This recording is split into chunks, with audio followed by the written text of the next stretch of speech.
পঠন পাঠন চললেও প্রতিবেশীর বাড়ির জলে চলছে স্কুলের মিড ডে মিল। স্কুলে দুটি গভীর নলকূপ থাকলেও সেগুলি বিকল। দীর্ঘ 7 মাস থেকে জলকষ্টের সমস্যায় ভুগছে ইটাহারের শুলিয়াপাড়া প্রাথমিক বিদ্যালয়ের পড়ুয়া থেকে শিক্ষকরা। ফলে স্কুলে স্থায়ী জলের দাবিতে শুক্রবার শিক্ষকদের আটকে রেখে স্কুলের গেটে তালা মেরে বিক্ষোভ দেখালেন শতাধিক অভিভাবক থেকে স্থানীয় বাসিন্দারা। তবে সমস্যা মেটাতে বিশুদ্ধ পানীয় জলের ট্যাঙ্ক পাঠানোর আশ্বাস দেন বিডিও। শুলিয়াপাড়া প্রাথমিক বিদ্যালয়ে পড়ুয়া 57 জন এবং শিক্ষক শিক্ষিকা 5 জন। অভিভাবকদের অভিযোগ, স্কুলে দুটি গভীর নলকূপ থাকলেও বিগত 7 মাস থেকে জল পাওয়া যাচ্ছে না। পড়ুয়ারা বাড়ি থেকে পানীয় জল নিয়ে আসে স্কুলে। জল কষ্টের জন্য পড়ুয়াদের শৌচকর্মের জন্য যেতে হয় বাড়িতে। এমনকি মিড ডে মিল রান্নার জল প্রতিবেশীর বাড়ি থেকে নিয়ে আসতে হচ্ছে, যার ফলে স্কুলের পড়ুয়ারা ব্যাপক সমস্যার সম্মুখীন হচ্ছেন। স্কুল কর্তৃপক্ষকে জলের সমস্যা সমাধানের জন্য বারবার বলেও সুরাহা হচ্ছে না। তাই স্কুলে স্থায়ীভাবে পানীয় জলের সুব্যবস্থার দাবিতে ছুটির আগে শিক্ষকদের স্কুলে আটকে রেখে গেটে তালা মেরে বিক্ষোভ দেখালেন অভিভাবকরা।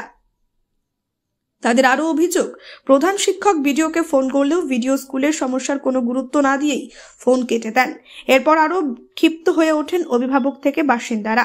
খবর পেয়ে ঘটনাস্থলে যায় ইটাহারের পুলিশ ও এসআই। তাদের আশ্বাসে দীর্ঘ প্রায় 2 ঘন্টা বাদে বিক্ষোভ প্রত্যাহার করেন বিক্ষোভকারীরা। তবে প্রধান শিক্ষকের দাবি, জলের সমস্যার কথা জানিয়ে 8 বার ব্লক প্রশাসন, পঞ্চায়েত ও এসআই অফিসে জানিয়েও কোনো সুরাহা হয়নি। নাম কি?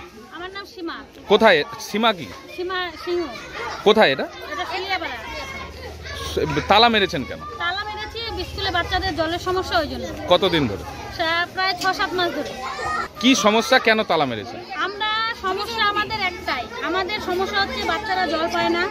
মাস্টার অনেকবার অ্যাপ্লিকেশন জমা দিয়েছে বিডিও স্যারকে, বিডিও স্যার মানে জমাটা নিয়েছে, কোনো জলের ব্যবস্থা করেনি। তারপর হচ্ছে আমাদের বাচ্চারা স্কুলে এখানে খেতে দেয়, খেতে দিলে পরে প্রত্যেক বাড়ি বাড়ি যায় বাচ্চারা, মানে থালা ধুতে যায়। গার্জিয়ানরা আমাদেরকে গাল দেয়, মানে যার বাড়িতে কারো বাড়ির ট্যাপ ভেঙে দিচ্ছে, কারো বাড়ি করে দিচ্ছে। এই নিয়ে অনেক সমস্যা দেখা দিয়েছে। এবার কি হয়েছে, এবার আমরা স্কুল মাস্টারমশাই আমাদের কাছে মিটিং ডেকেছে। মিটিং ডেকার পরে বললো, মানে মাস্টারের যেটা বক্তব্য সেটা বললো। এবার আমরা মাস্টারকে বললাম তাহলে আপনি ভিডিওকে ফোন করেন, ভিডিও কি বলে আমরা শুনি। লাউড স্পিকারে দেওয়া ছিল ফোনটা। ভিডিও স্যার বলছে 2-1টা কথা বললো, বলার পর ভিডিও স্যার বলছে আপনি অ্যাপ্লিকেশন জমা দেন, আপনি কেন আমাকে ফোন করলেন বলে সঙ্গে সঙ্গে ভিডিও স্যার ফোনটা কেটে দিল। কেন ভিডিও স্যার ফোনটা কাটলো? এটা কি করতে পারে? হ্যাঁ, ভিডিও স্যার কেন ফোনটা কাটলো? আমাদের দাবি হচ্ছে এটা, ভিডিও স্যার কেন ফোন কাটলো? আর আমাদের জলের ব্যবস্থা কোনো ব্যবস্থা করে না দেওয়া পর্যন্ত আমরা এই তালাও খুলবো না, একটা মাস্টারকেও আমরা ছাড়বো না। আর আমাদের স্কুলের মাস্টাররা খুবই ভালো, মাস্টারদের এখানে কোনো দোষ নাই। আর কি কি সমস্যা আছে? সমস্যা আছে, মাস্টারমশাইরা বললো ছাদ দিয়ে জল পড়ে, ছাদ দিয়ে ওই কোনাটা ভাঙা, ছাদ দিয়ে জল পড়ে। দেখেন ফাটা, মানে স্কুলে অনেক কাজ করেছে, 1 বছর থেকে কোনো টাকা পয়সা পায়নি এটা স্কুল। ওই জন্য মাস্টারমশাই যা ঠিক করেছে একটা টাকাও দেয়নি। যে ভিডিওকে ফোন করে কাজ হবে সেই ভিডিওই ফোনটা কেটে দিল। কেন ভিডিও ফোনটা কাটলো? ভিডিও অফিসার হয়েছে সে আমাদের সাধারণ মানুষের কথা শোনার জন্য। ওকে সাধারণ মানুষ ভিডিও করেছে আমাদের কথা শোনার জন্য, কেন ফোনটা কাটলো? আমাদের দাবি হচ্ছে এটা। আপনার নাম? আমার নাম প্রহ্লাদ চন্দ্র মণ্ডল। কোন স্কুলে? শুলিয়াপাড়া একটি স্কুল। কতজন পড়ুয়া? বর্তমানে খাতায় রোল স্ট্যান্ড আছে 57, তবে আরও 2-4টা বাচ্চা এক্সট্রা আসে। কতজন শিক্ষক শিক্ষিকা? আমরা টোটাল 5 জন। কি সমস্যা আজকে আপনাদেরকে তালাবন্ধ করে ঘেরাও হতে হলো? আমি একটা মিটিং ডেকেছিলাম, রাঁধুনিরা ডিস্টার্ব করছে, রান্না করব না। ওদের বারবার বলে বলে অনুরোধ করে করে রান্না চালিয়ে যাচ্ছে। আমি ভাবলাম একটা মিড ডে মিল বন্ধ করে দেবো, চাপটা আমার ওপর আসবে। তাহলে আমি একটা গার্জেন মিটিং করি, ছাত্রছাত্রীর হাজিরা প্লাস সামনে মূল্যায়ন হবে সামনে মাসে, আর হচ্ছে মিড ডে মিল সংক্রান্ত এবং বিবিধ। তা সব আলোচনা হয়ে গেছে। মিড ডে মিল সংক্রান্ত যখন আলোচনা করতে যাচ্ছি তখন গার্জেনরা বলছে জল নাই কেন, ওইটা আগে বলেন। আমি বললাম ওটা তো বলবো কেন জল নাই। তা যাই হোক, আমি বললাম যেন আমার দরখাস্ত বা আমার পক্ষ থেকে কোনো ঘাটতি নাই, প্রশাসনকে জানিয়েছি, BDO office, panchayat office, SI office. কতবার জানিয়েছেন? অনেকবার জানিয়েছি, অনেকবার। এই যে দরখাস্তগুলো আছে এখানে, পঞ্চায়েত অফিস, বিডিও অফিস এবং এসআই অফিস মিলে টোটাল 8 বার জানানো হয়েছে। এখানে দরখাস্তগুলো জানানো হয়েছে। আজকে আমি এসআইকে প্রথম বললাম আপনি বিডিওকে বলেন। আমাকে বলে কি হবে, আমার কাছে তো কোনো ফান্ড নাই। তবে এবার যদি কোনো টাকা ঢুকে, আমরা তো টাকা পাইনি এখনও, ঢুকবে, টাকা ঢুকলে বললো তখন আপনি টিউবওয়েলটার ব্যবস্থা করবেন। তো বিডিওকে ফোন করলেন?